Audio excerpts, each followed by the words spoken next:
In the previous episode, Rurin finds a hot spring while digging a cave. Up next, after Ellison saves everyone in the mines, he comes to the restaurant and starts helping Rurin dig the cave. However, when he shows Rurin that she accidentally dug into an underground water source and asks her who caused this, Rurin explains that suddenly water came out of the ground. She wondered where it was coming from and dug, but she ended up like this. Ellison is really angry on Rurin, but he calmed down himself, thinking, be patient, she doesn't mean to irritate him. Rurin explains that she tried digging again to find out about the water source, but she couldn't find it. After seeing this, Ellison thinks there must be an underground water source nearby, and maybe the digging opened up a waterway. Rurin dug pretty deep, but even with magic, seeing it from here would be impossible. So he asks Rurin if she remembers what they talked about last time.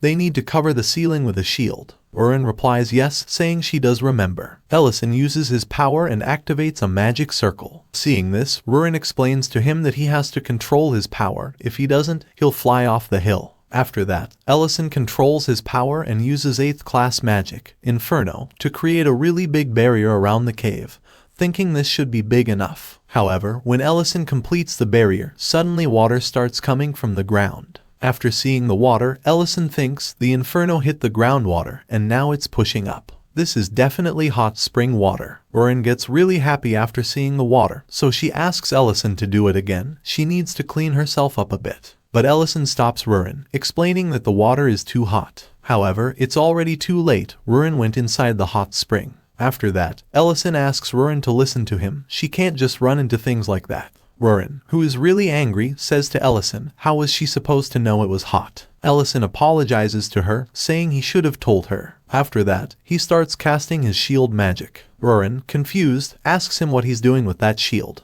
He explains that he needs to create a safe place where he can collect the clean water. So, he uses his shield on the ground where water is coming. By pressing down on the ground with the shield, the dirt will naturally settle and create a space to collect clean water. Then, he'll remove the top of the shield, and that's how he creates a natural hot spring. After that, he gets Rurin and throws her into the hot spring. She thinks the water is still really hot and she's going to get cooked, but she suddenly realizes that the water is just a little bit warm. Ellison explains that he cooled it down when he used his shield magic. He also gets into the hot spring to relax his body. Rurin asks Ellison where he went, thinking he was gone somewhere. He explains that the mine had collapsed, so he went to save the people. Rurin is angry and asks why he went with that female elf and why he didn't take her with him. Ellison explains that she was needed, and he's not good with healing magic. Alina is a doctor and really good with healing magic. Rurin misunderstands, saying that's why he was so happy. Ellison is confused, and Rurin explains that she had to dig the holes while she hates elves and other races. Ellison feels sorry, so he starts preparing coffee for Rurin. After he prepares coffee, he asks if she would like to try it. Rurin is surprised and asks, what is this? Ellison explains that it's cow cocoa, and he brought some along with the towels. But Rurin is really suspicious about this. When she takes a sip, she really loves it.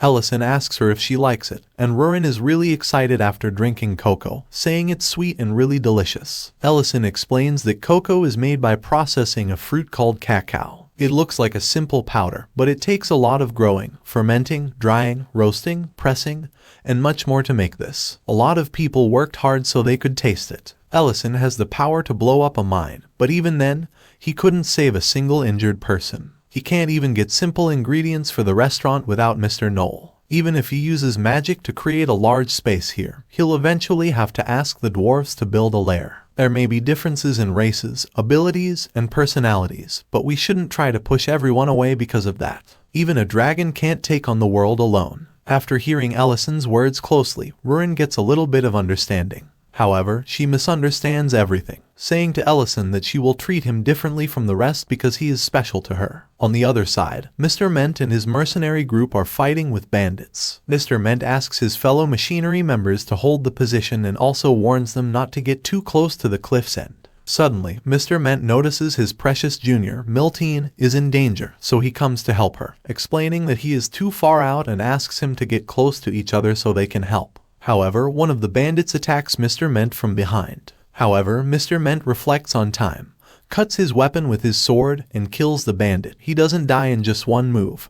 He wants to take Mr. Ment with him. So, he grabs Mr. Ment and jumps from the cliff. After seeing this, Miltine gets shocked and starts shouting loudly, calling Mr. Ment's name. After that, the scene shifts to Ellison's restaurant. Ellison is working on his field, and he closed the restaurant for today. However, Rurin is really confused and asks Ellison why he is closing up the store. Ellison explains to her, saying they were drinking cocoa the other day, but sadly, they had no milk. So, he was going to build a ranch to have a constant supply. However, Rurin is still confused after seeing that there was nothing in the field. Ellison explains that they need to start from zero, and what they need is called Barinnerik, located downstream of the Varint River. So Ellison asked Rurin to please teleport them down the Barint River. However, Rurin refused to do that, explaining that Ellison knew she couldn't teleport to places she hadn't been to. It only worked last time because she was tracking the scent the Baron kid left behind. But Ellison said to her that he'll tell her the direction and distance, and Rurin just has to go by feeling.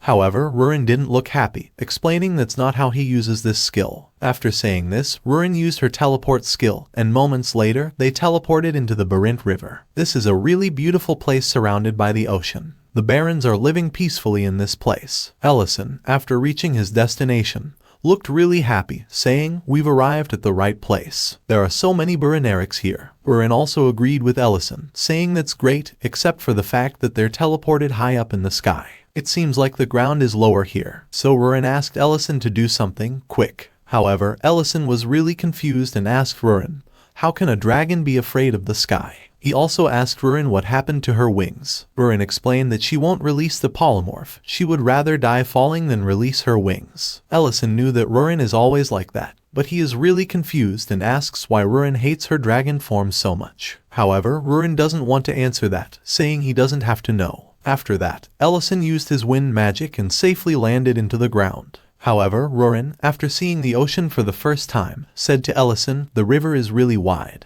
After hearing this, Ellison is really surprised, so he explains to Rurin that it's not the river, it's the ocean. However, Rurin, after hearing this, gets really embarrassed, saying, "The ocean. I knew that. Who do you think I am?" However, Ellison knows this is Rurin's first time seeing an ocean because of the war between humans and dragons. So he asks Rurin, how about we go play in the ocean after catching some Barinerics? Rurin gets really excited after hearing this. She agrees with Ellison and asks him how many do they have to catch. Ellison replies that they have to catch 10 to 12 Barinerics. However, Rurin asks Ellison to make a bet with her. The slower one has to do the dishes. Ellison agrees with her and asks her not to regret it later. Besides, there aren't many dishes to do since the restaurant's closed. Meanwhile, on the other side in front of Ellison's restaurant, Mr. Knoll and the yellow-haired boy are waiting in front of the restaurant, looking really hungry. The restaurant's closed, and Mr. Knoll has been waiting since lunchtime. The yellow-haired boy also says, "I've also made up my mind to come out of the castle,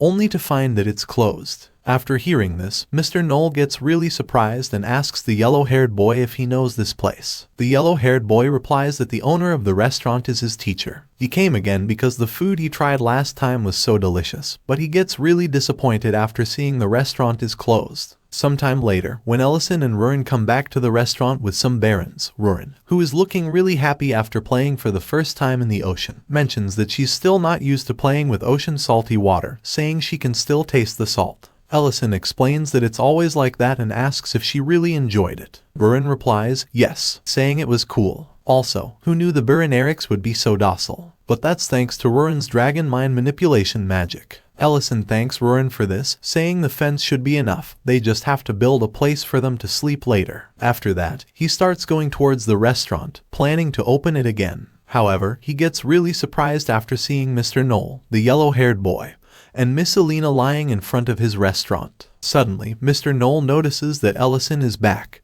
but Ellison is still surprised after seeing they are all waiting here for him. They don't want to listen to anything. They ask Ellison to just give them food already. Finally, after eating Ellison's food, Mr. Knoll gets really happy, saying, "Finally feel alive again." However, Ellison is really curious and asks Mr. Knoll what they would have done had if he not come back today. Mr. Knoll replied that then there would have been 3 graves next to the restaurant. However, Mr. Knoll is really curious and asks Ellison where he has been anyway. Ellison replies that they went to catch some Barinerics for the meadow they were building behind the restaurant. Ellison wants to produce milk, but Mr. Knoll is really curious about how Ellison is going to keep them. Won't he need more hands when it gets busy? However, Ellison doesn't think about it, saying he wants to hire new people since someone needs to keep a constant eye on the meadow. So he'll need to organize some job interviews as he can't hire just anybody. Mr. Knoll gets really surprised after hearing about the job interview and says to Ellison that he doesn't need to worry about that.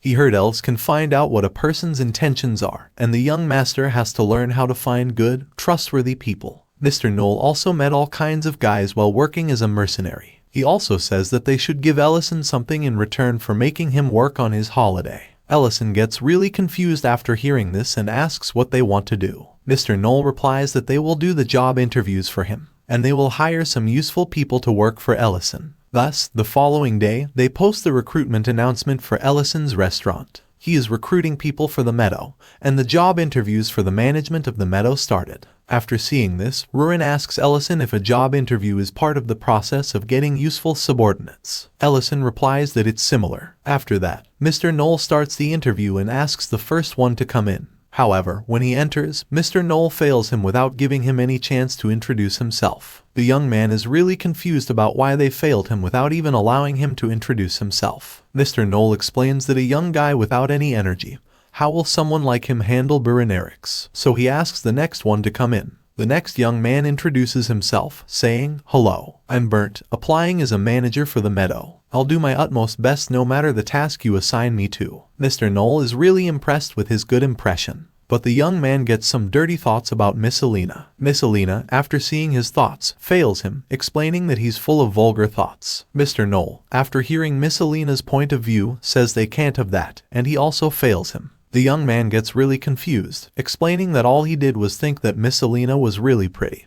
But they don't listen to him and kick him out. So they ask the next one to come in. Next is a scary old man. He says to everyone that he has managed meadows for the past 30 years and that he'll make this Greek city's best meadow. However, Yellow Hair Boy is not satisfied, so he asks him what his thoughts are on the welfare of Burinerics. However, the old man gets really surprised because he doesn't know what welfare is. So Yellow Hair Boy gets a really long and detailed document from his bag and explains to the old man. He asks if he has any plans regarding nights and holidays. Also, does he have clear rules like punishments when it comes to crimes involving Burinerics? What about incentives related to the production of milk? It's a given that he already has plans to prepare for future competition. Also, I am curious as to how you will deal with illnesses and injuries. You will have to be sufficiently insured. This place is not just any pasture. I'm a baron who cares about the Burinerics as if they were civilians, and ask the old man to not take this lightly. The old man takes a sigh of relief and starts walking towards the exit, saying they are all psychopathic people. Yellow Hair Boy asks the old man to stop, asking where he thinks he's going and if he is abandoning the civilians. He gets really angry, saying he wouldn't have cared at all about Burinerics. Ellison, after seeing everything, gets really shocked. He doesn't have any words to say. Burin is also really surprised, saying she didn't know that getting yourself a subordinate was such a difficult thing.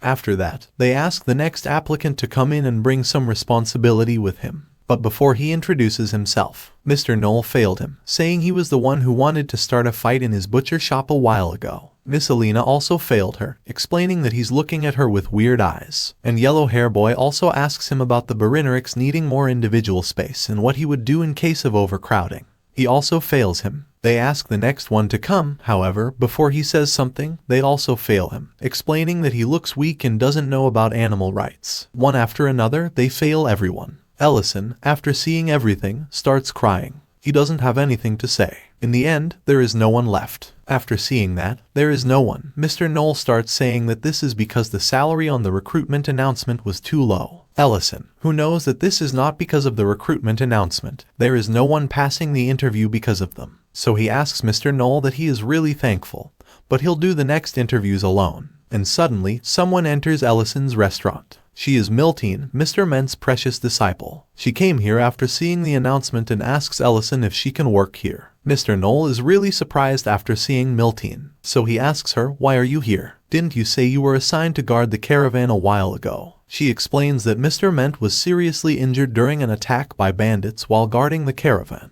While helping her, he fell off a cliff and got seriously injured. However, Mr. Knoll is really confused, so he asks Miltine, why didn't Ment tell him something like that? Is he still in critical condition? Miltine replies that Mr. Ment has already recovered from his injuries, but became unable to use his leg and has retired from mercenary work. After hearing this, Ellison asks Miss Alina if she can do something. Miss Alina replies that there's no way for her to heal him, but she still wants to see him, hoping she can do something. However, Ruin interrupts the conversation and tells Milteen that it's Mr. Ment who got hurt, questioning why she's the one looking to work here. After hearing this, Ellison gets really shocked, so he asks Ruin to choose her words carefully, as Milteen must be more than upset enough already. Ruin replies that she's just curious. It seems like she also quit mercenary work. Why would she quit just to follow Ment and work on a ranch? It's strange. After hearing Ruin's words, she explained that she just wants to find something Ment can do in the future and work together in the future. Mr. Knoll, after seeing Milteen is blushing, asks her if he doesn't mean she is in love with Ment. However, before that, Mr. Knoll asks Milteen how old she is this year. She replies that she is 29 years old.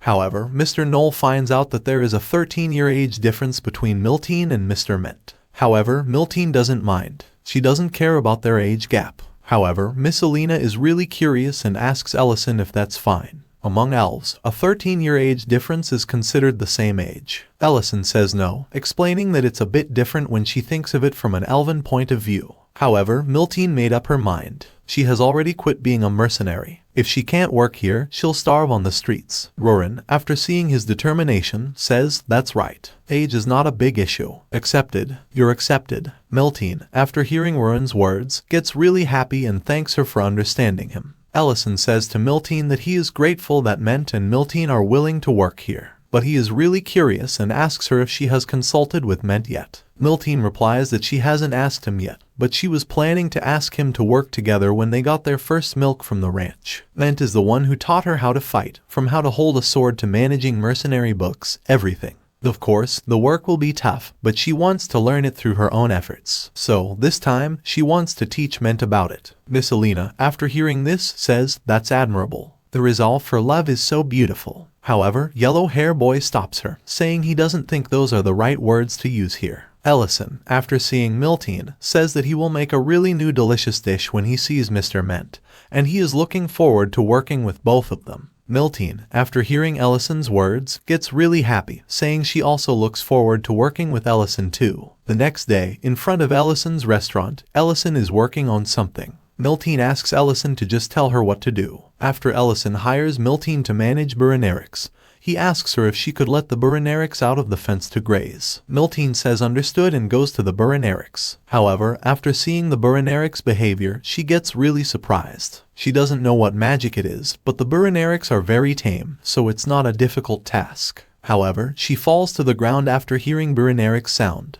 But she is really excited, thinking it's not fun if you succeed on the first try. So she catches the Burinarix with her hands and asks them to go to the right where there's delicious grass. However, they don't listen to her, and the Burinarix kick her, sending her to the ground. Frustrated, Milteen gets really angry, starts running toward the Burinarix, saying she is confident in her endurance too. Ellison, who is really nervous after seeing Milteen's hard work, thinks, "Hang in there, Milteen, and the hardships of ranch work continue." After that, Ellison tells her that if they were wild Burinarix, they'd be active enough not to need hoof care. But if you're raising them, they need periodic hoof maintenance. So Milteen grabs a Burinarix leg, saying, "It's for your own good. Just stay calm." However, the Burinarix don't listen to Milteen and kick her. The next day, Ellison tells Milteen that they need to start making hay in preparation for later. They have to turn it periodically so moisture doesn't accumulate inside. After that, Milteen prepares some hay for Burinarix. The Burinarix, after seeing the hay, get really excited and start heading toward Milteen. Milteen, after seeing the Burinarix coming toward her, gets really shocked and asks them to go to another side where there's fresh grass. She says, "Go that way." However, they don't listen to her and send her flying. A few days later, after working really hard for the past few days, Milteen gets really tired and feels like she's going to die. She says, "I can't even milk properly, let alone manage grazing or hoof care. I was so confident, but what is this? At this rate, I'll be fired before I even start working with Ment." However, when she is thinking about this, suddenly Burinarix start coming towards Milteen and start licking her. Milteen, after seeing this, gets emotional. However, suddenly, she notices a can. Then she fills the empty can with milk. After that, she gets the milk and gives it to Ellison. After so many difficulties, she finally succeeds in milking the Burinarix. She is looking really happy. Ellison gets really shocked after seeing the milk can. He thought it would take Milteen at least a week, so he thanks Milteen for her hard work and asks if they should start making it then. He asks Milteen to change into the clean clothes over there. Milteen, who is really curious, asks Ellison what they are making. Ellison explains that they're going to make a special dish for Mr. Ment, a pizza with lots of cheese. To make this, they have to first pasteurize the milk at a low temperature for 30 minutes, then lower the temperature a bit and add vinegar to curdle the milk. Rennet would be better, but they don't have it. Once coagulated, cut the curd and separate it from the whey. Milteen is really surprised after seeing the milk separated. Ellison replies yes and says now they clump it together again, stretch and fold the curd that's been soaked in brine and hot water. In the process, remove trapped air bubbles, remaining whey, and moisture, then shape it into mozzarella cheese. Milteen, after seeing the cheese, asks Ellison if this is cheese, mentioning it looks different from what she's seen. Ellison explains that she must have seen a different kind and says they'll now put it on bread dough and bake it. Ellison opens the fridge door, saying a special gift is needed for a confession. He explains that Ment is already interested in food, so wouldn't he like it? Milteen starts blushing, saying, confession. I hadn't thought that far, but maybe now is the opportunity. Ellison asks Milteen to trust him, explaining that, I may not look like it now, but in the past, women lined up when I walked by. After hearing this, Milteen asks Ellison if he has a lot of dating experience. Ellison replies that he doesn't have any, explaining that they just lined up and left. But he knows one thing, sincerity always gets through. He encourages Milteen to put her sincerity into this so that Ment can recognize it. Later in the night, Ellison and everyone go to see Mr. Ment. Ellison knocks on Mr. Ment's door and Mr. Ment asks who it is. After seeing Ellison and everyone, Mr. Ment gets really surprised. He asks Ellison, Creston, how did you all find this place? Ellison asks Mr. Ment if he is doing well with his rehabilitation, and Mr. Knoll is really angry with Mr. Ment for not telling about this earlier.